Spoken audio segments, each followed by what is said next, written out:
Very good morning friends, स्वागत है आप सबका। चलिए पहला प्रश्न देखते हैं। 18 अक्टूबर है आज। किस ज़िले में ऑक्सीजन पार्क बनाया जाएगा? तो ऑप्शन यहाँ पर है। सही आंसर है option number A, Korba. Okay, ध्यान दीजिएगा। याद रखने की कोयलांचल के नाम से प्रसिद्ध कोरबा जिला में ऑक्सीजन पार्क व इको नेचर पार्क बनाया जाएगा और मानिकपुर के पोखरी को इको पार्क के रूप में विकसित किया जाएगा। ध्यान दीजिएगा कि वही कुसमुंडा में ऑक्सीजन पार्क बनाया जाएगा। ओके, चलिए अगला प्रश्न देखते हैं। देखिए, फूल रथ परिक्रमा किससे संबंधित है? तो यहाँ पर ऑप्शन है। सही आंसर है ऑप्शन नंबर सी है, बस्तर दशहरा। ओके, चलिए देखते हैं। तो फूल रथ परिक्रमा बस्तर दशहरा से संबंधित है और इसमें परंपरा के अनुसार माई दंतेश्वरी के छत्र को ससम्मान पूजा अर्चना के उपरांत फूल रथ में आरूढ़ करवाया जाता है। और हाल ही में जिला पुलिस के जवानों द्वारा दोस्तों हर्ष फायर कर सलामी देने के बाद मावली मंदिर की जो है पहली परिक्रमा पूर्ण की गई। ओके, चलिए वही है कि फूल रथ परिक्रमा 5 दिनों तक जारी रहेगा। ओके, ये वाला प्रश्न देखते हैं। देखिए, डॉक्टर खूबचंद बघेल स्वास्थ्य सहायता योजना के तहत बीपीएल परिवारों को सालाना कितने लाख रुपए तक निःशुल्क इलाज की सुविधा दी जा रही है? ऑप्शन यहाँ पर है। करेक्ट आंसर है ऑप्शन नंबर सी है, 5 लाख। ओके, ध्यान दीजिएगा। याद रखना है कि डॉक्टर खूबचंद बघेल स्वास्थ्य सहायता योजना मतलब बीपीएल परिवारों को दोस्तों, इस योजना के तहत बीपीएल परिवारों को सालाना 5 लाख रुपए एवं एपीएल परिवारों को 50,000 रुपये तक निःशुल्क इलाज की सुविधा दी जाती है। और याद रखने की योजना का प्रारंभ 1 जनवरी 2020 को हुआ था। ओके, देखिए, मुख्यमंत्री आदिवासी परब सम्मान निधि योजना के तहत कितने रुपए की अनुदान राशि दी जा रही है? ऑप्शन यहाँ पर है।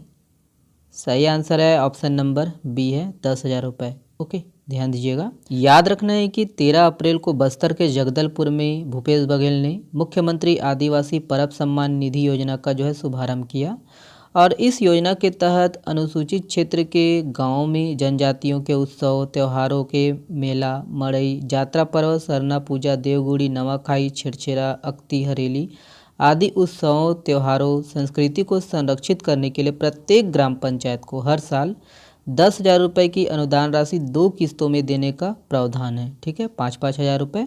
ध्यान दीजिएगा। ओके, चलिए ये वाला प्रश्न देखिए, मुख्यमंत्री वृक्ष संपदा योजना का प्रारंभ कब हुआ? तो ऑप्शन यहाँ पर है। सही आंसर है ऑप्शन नंबर बी है, 21 मार्च 2023। ओके, ध्यान दीजिएगा। याद रखना है कि वृक्षों के जो है व्यावसायिक उपयोग को बढ़ावा देने के लिए मुख्यमंत्री वृक्ष संपदा योजना लागू की गई है। और वहीं याद रखना है कि इस योजना के अंतर्गत राज्य शासन द्वारा 5 एकड़ तक वृक्षारोपण हेतु 100% अनुदान तथा 5 एकड़ से अधिक क्षेत्र में वृक्षारोपण हेतु 50% वित्तीय अनुदान देने का जो है प्रावधान किया गया है। ओके, देखिए, हाल ही में जारी राशन कार्डों के आंकड़ों के अनुसार राज्य में एपीएल परिवारों की संख्या कितनी है? तो यहाँ पर ऑप्शन है। करेक्ट आंसर है दोस्तों ऑप्शन नंबर ए है, 9,10,925। ठीक है, देखिए, वर्तमान में प्रदेश में कितने राजीव युवा मितान क्लब का गठन कर सफलतापूर्वक संचालित किया जा रहा है? तो ऑप्शन यहाँ पर है। Correct answer option number A है, 13,242। ओके, देखिए, फसल एवं राज्य में वर्ष 2022-23 में खरीदी मूल्य प्रति क्विंटल के संबंध में कौन सा सही सुमेलित नहीं है? तो नहीं है पूछा गया है। ध्यान दीजिएगा, ऑप्शन यहाँ पर है, देख लीजिए। करेक्ट आंसर है दोस्तों ऑप्शन नंबर ई है ना, रागी 4,000 प्रति क्विंटल। ये गलत है। ठीक है, देखिए, अंगद एवं उत्तम नामक रडार प्रणाली का उपयोग किस में किया जाएगा? तो ऑप्शन यहाँ पर है। सही आंसर है ऑप्शन नंबर ए है, तेजस। ठीक है, देखिए, हाल ही में स्टैच्यू ऑफ इक्वेलिटी का अनावरण कहाँ किया गया है? तो ऑप्शन यहाँ पर है। सही आंसर है option number A, Washington DC. ठीक है, और ये वाला प्रश्न आप लोगों के लिए है। छत्तीसगढ़ की सुप्रसिद्ध लोक कलाकार अमृता बारले का हाल ही में निधन हो गया है।